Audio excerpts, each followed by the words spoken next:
I guess we should just distract ourselves with some Disney movies in the meantime. I say, speaking of Brooklyn Nine-Nine, our favorite badass Rosa has found herself in a Disney movie as the lead singer, which go Rosa. That was her? It was Rosa? No fucking Yeah, way. she's Mary Bell. Really, through her voice, you could hardly tell. She did a good job at it. Gosh. Damn. Well, this isn't the first time we've seen her in a musical. She was also in the Heights, where she did a little bit of singing. She was a bit of a background character. But this time she is full front and center in another Lin-Miranda Manuel masterpiece. Fucking love that movie. It was really good. It was a good movie. I mean, I liked how different it was compared to other things, but we all knew Grandma was going to be the villain, right? It's not so much the villain, but like more so of like understanding each other too. Like the pressures that your first generation, especially like immigrant parents, they put on their children and their children's children to succeed because of what they have lost. So I think that was like a really good display of that. But I mean, yeah, not a surprise. Also, John Leguizamo as Bruno. I loved him as Bruno. I was like, who is that? And I'm like, it's John Leguizamo. He's like, no, it's not. And he searches. He's like, it is John Leguizamo. The only name that was stuck in my head was Edward something. And I know that's because that's one of his most famous roles. I thought it was, what's his nuts from New Girl for a hot minute. Nick? Yeah. Oh, I can see that.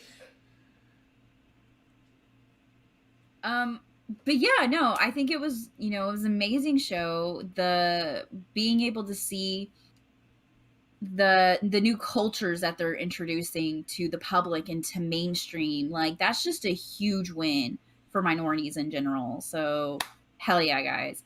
And I love seeing all these new stories and what they have out there. And then the character development in the stories. So first, Isabella. Perfectionist. So, okay, and so here's the fun part about that. The perfection that she showed was Abuela's version of perfection, right? Marrying who she thought she should marry, growing the perfect rose of roses. But we don't actually see her happy until she starts growing the imperfect things or the carnivorous things or the poisonous things. As gave me a little bit of Persephone vibes. Yeah, you're absolutely right. I see that, yeah. And like everything she does is perfect, but that doesn't mean it's not imperfect. It just doesn't have flaws. Does that make sense? Yeah. Yeah. And the pressures. My favorite character was whose Louisa. viewpoint is it perfect from, right? Like, Yeah. it shows that perfection's really a viewpoint. Like, if you think it's perfect, then it's perfect to you. Exactly. Louisa, yes. Her song was a fucking so good. banger. Yeah. Oh it my was God. a bop. It was a bop. I loved it. I was jamming out the whole fucking time. But I loved it too, and I'm like halfway like tearing up, and I'm like, the strong one in your family. Like, and I felt, I don't know, like not even from like a race standpoint or minority standpoint, but just from a people standpoint. Like we all assume these roles in our, right? Like the perfectionist, the outcast, the one that has to hold it together for everybody else. Like, I love that those were all highlighted in this movie and kind of brought together in the end. Yeah. Norkla says that he doesn't like Disney anymore because of what they did for Star Wars. I think a lot of people would agree with you, Norkla. Totally agree. Yeah. The High Republic sucks. Crazy and I are actually talking about this. Just derail for a minute. The post that I showed you about what No Way Home was versus the Force Awakens. Shit. You have thoughts on that? No Way Home broke $1 billion yesterday. I haven't seen it yet. It's Sony's highest growth. I mean, I know that's off top. but it's Sony's highest grossing movie, right? So you can see how well received it was during a pandemic versus how Rise of Skywalker ended, right? Like just the box office alone. Rise of Skywalker was posed to be the one of the highest grossing movies of all time. Psych. Yeah. But what do you, I mean, can you get more detail, Puzzle? I'm trying to make sure I avoid the words that go into the spoilers. So basically one of the reasons that everybody is loving No Way Home is because it's doing what The Force Awakens was originally supposed to do. Oh. But the problem with The Force Awakens and what happened there is Disney introduced this whole new storyline that didn't give you what you wanted, and it forced its way onto a new path. So yeah, so now I get what you're trying to say. Okay, so what I said to Puzzle on this aspect is that the Force Awakens tried to use nostalgia to sell their new story, and everybody rejected it. Whereas No Way Home uses the nostalgia to wrap up a story and give everybody the ending that they deserved. Okay. See, I like that for Spider-Man. I'm not sure I like that for Star Wars, because Star Wars has no definitive end. As far as we know.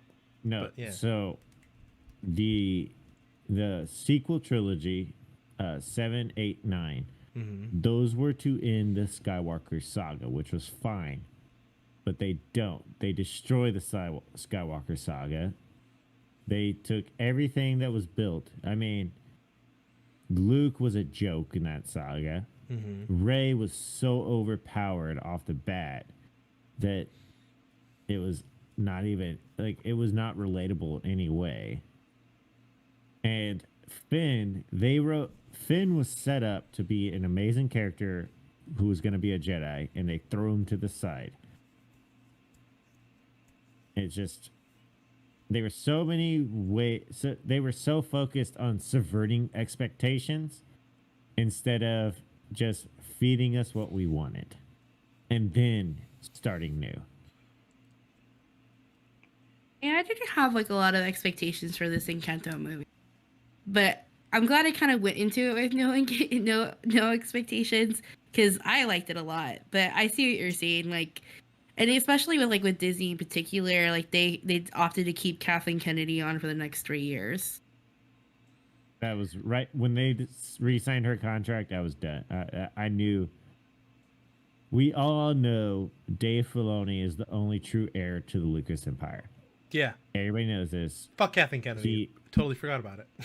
Not Jon Favreau. No.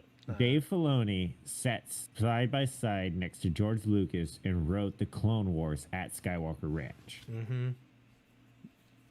If anybody's going to lead Star Wars in a direction that is relatable to its fans, it's Dave Filoni. And Jon Favreau is smart enough to let Dave Filoni do his thing. Kind of like how Disney was smart enough to let Lin-Manuel Miranda write all the music for Encanto. Like, I don't think so good. I don't Did think he? anyone else. Yeah, he wrote all the music. Oh. As far All as I of it? know. But you could totally tell his music, right? Like he always has. Yeah. A style. Yeah, his song, like his, even if you like Hamilton, right? Or In the Heights, like the song styles have a certain flow to them. And like you even know, like even when they, so let's think about it. So the Bruno songs, right? Where we don't talk about Bruno. Yeah, we I got can choose most of us. Okay. So think about it. In the Heights, is there any song that's relatable to that song? You didn't hear it from me. Yeah, and then in Hamilton, is there a song related to that? I With haven't that- seen Hamilton in a while. Puzzle can answer that one. She's the only one. Wait, what was that you didn't hear it from me song? It was the one where they're talking about how she and the other guy are like dating or something. In the barbershop. Mm-hmm. Tell me something new or tell me something I don't know, something like that. As Rosa says, you didn't hear it from me. Mm-hmm. No, I don't know if there was one in Hamilton like that. I don't know. I guess I'll have to listen to it. I guess maybe the closest one that I could think of would be the Duel song, the 10 Duel Commandments. Yeah. Good. It's the only one that comes to the top of my head. Yeah. Yeah. But I think he's also in the beautiful position that Disney is afraid to say anything or to try to control his stories, right? Mm-hmm. Because name a more influential, Person of color. Yeah. yeah, person right now in that space, right? Like he's the go-to guy. It would have been Selena. Yeah. Now, she has her HBO TV show, so Disney wouldn't touch her. The other Selena. Wrong Selena. The original. The original. I'm not talking about the knockoff. That's not true. That's I like Selena. She's good. I would She has say, got good don't music. you. Yeah. I like Selena Gomez. But like, Lin-Manuel Miranda, like, I love this story. Especially, I was like, what? Like, where did this come from? And it inspired me to like look up, and I saw that it was a Colombian story, and I was like, I've never seen anything like this before. So I really love the representation. And the music was just so good too. Like, it's been a hot minute since I've seen a Disney movie or animated movie. It's like, oh my gosh, like these are iconic songs, like, from our golden age and Renaissance age of Disney. And now I'm like, I love the soundtrack, and I actually went and followed it on Spotify. Did you? Same thing with The Witcher, by the way. Right? I told you, season 2, Yesgar's soundtrack for season 2 is so much better. But Yeah. no, I love the fact that they came out with something new, and it was so good. Right? It's like Disney is known for the rinse and repeat things. Like they usually like taking the same story and telling it over and over and over and over and over and over and over and over. And then live action it. Yeah, then live action it. So it was really nice to see them come out with something different, and that was also like the details in this movie were just phenomenal. I can't Dude. wait. In Luisa's song, when she's like looking over her shoulder, if you look, you can see the hairs on her back. Like, they detailed this movie. Wow. I wonder if Pixar worked on it. Oh, they had to have. Yeah. It's like the story with Big Hero 6, right? So in like the first 20 minutes, you can actually you can see them breathing, and then after that, it just stops. Oh, really? Yeah, like they ran out of budget. Big Hero 6 was a good movie. Mm-hmm. Underrated, definitely. And it's a comic series by Marvel. Oh. For those who didn't know. What isn't it nowadays? Yeah. What do you guys got going on for the new year? Well, that wraps up another great episode. And don't forget to join our amazing and supportive community on Discord. In our Discord, you can find game nights, watch parties, food pics, Dungeons and Dragons, and more. What's not to love about that? We have a little something for everyone. Head over to our website, officialmillennials.com, and you'll find more info, especially our featured gamer of the week. Speaking of something for everyone, we have a book club. We read a book almost every month and talk through it together. We also have a special perk for our subs to discuss other books in a series called Chapter 2. Don't forget to swing by YouTube and drop us a follow at Official Millennials. You can also find us on Twitter at MillsOfficial. We appreciate all the support, and y'all have a good one.